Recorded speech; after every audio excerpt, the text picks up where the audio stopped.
தமிழ் உறவுகளுக்கு வணக்கம். அதிமுக கூட்டணியிலிருந்து விலக முடிவு செய்தார்.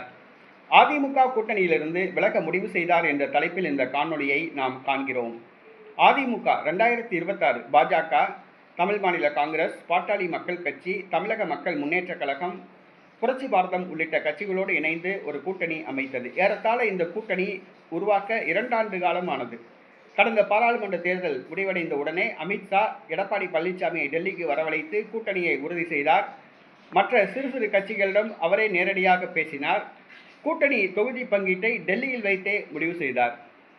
அதற்கு பிறகு அமித்ஷாவும் மோடியும் டெல்லியிலிருந்து ஹெலிகாப்டரில் பறந்து வந்து தமிழ்நாட்டில் பிரச்சாரம் செய்தனர். ஆனால் அந்த கூட்டணி வெற்றி பெறவில்லை, படுதோல்வி அடைந்தது. பாரதிய ஜனதா கட்சி இந்த கூட்டணி அமைக்க பெரும் முயற்சி எடுத்தது. 27 தொகுதிகளில் போட்டியிட்டது.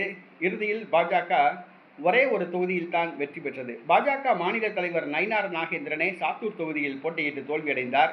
அந்த கட்சியின் தேசிய மகளிர் அணி தலைவர் வானதி சீனிவாசன் கோவை தொகுதியில் போட்டியிட்டு தோல்வியடைந்தார்.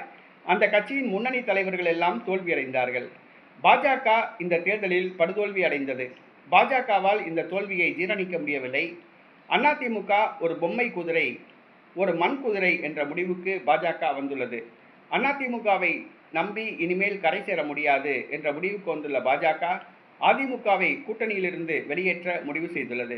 பாஜக தனது கூட்டணி கட்சிகளான பாமக, தமிழ் மாநில காங்கிரஸ், தமிழக மக்கள் முன்னேற்ற கழகம் ஆகியவற்றுடன் இணைந்து வருகின்ற உள்ளாட்சி தேர்தல் மற்றும் பாராளுமன்ற தேர்தலை சந்திக்க திட்டமிட்டுள்ளது. நயினார் நாகேந்திரனை மாற்றிவிட்டு மீண்டும் அண்ணாமலையை தலைவராக்க முடிவு செய்துள்ளது. பாஜக தமிழ்நாட்டில் தனது கட்சிக்கு புது ரத்தம் பாய்ச்ச முடிவு செய்துள்ளது. அதிமுகவை கூட்டணியிலிருந்து கலற்றிவிட பாஜக முடிவு செய்துள்ளது. தற்பொழுது அதிமுக 2 அணிகளாக உடைந்துள்ளது என்பது குறிப்பிடத்தக்கது.